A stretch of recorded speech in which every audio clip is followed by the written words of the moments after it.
Hello, I'm Mantastic'c and Fantastic, and today I want to talk about the 10 Magic Stones seasonal Super Godfest that has just gone live in North America. So, seasonal Super Godfest are basically Godfest that features various seasonal cards across a myriad of different events. And in the case of this particular one, we are featuring cards such as Christmas Celica, New Year's Ladua, and Halloween Chakeel, all three of which are incredibly valuable cards to own at this particular point in time. And my logic is, with seasonal Super Godfest, it can be a beneficial time to roll because you're trying to chase those seasonal cards which you may not be able to wanting to roll in their respective events. For example, maybe you don't really want to roll in Halloween because Halloween may have middling value across essentially almost every other card potentially, but with this seasonal Super Godfest, you have that chance at Halloween Chakeel and Cotton at the same time, along with the misses being Godfest exclusives. And at this point in time, Godfest exclusives are still valuable cards. Some of them do have usages on teams,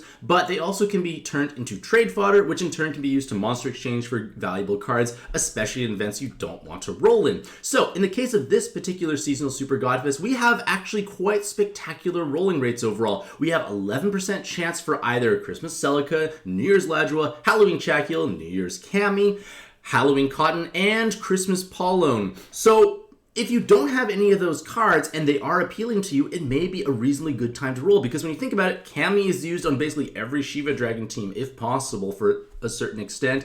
New Year's Ladua is a great leader. Chakeel is used on so many different teams for Looping Shield and or 7x6 swapping with the blue-red form. And Christmas Celica is, Black Sun, Prowess, or dark swipe teams, or bigger 7x6 board. Point of the matter is, the seasonal cards are quite strong, and if you are missing them, it can be worth rolling in, because generally speaking, Super Godfests have, I'd say maybe like a 35-36% chance at the very worst to roll any Godfest exclusive. And we almost hit those rates just purely from the Godfest exclusives, and they lumped in another 11% chance for those seasonal cards. So if you are missing many cards, this can definitely be a great way to bolster your monster box.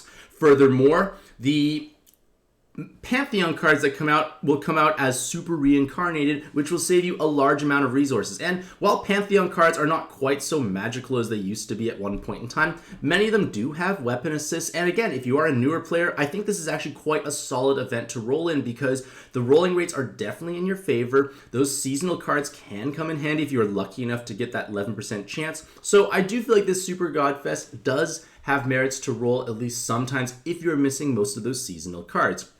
Now, that being said, there's always going to be new events on the horizon, and to a certain extent, there is, I guess, the concept of power creep in virtually every form of pad, and that is no exception to the rolling aspect. There are going to be possibly greater events in the future, but at the same time, if you can benefit from these cards now, and it in turn can help you clear more content right now and give you more happiness, it can be worth rolling in. So that being said, let me know what you, ladies and gentlemen, think about this event in the comments section down below. Do you think it's actually worth rolling in because the rolling rates are pretty high, or are you just kind of passing it by because you have those seasonal cards and thus that 11% chance isn't really anything particularly special?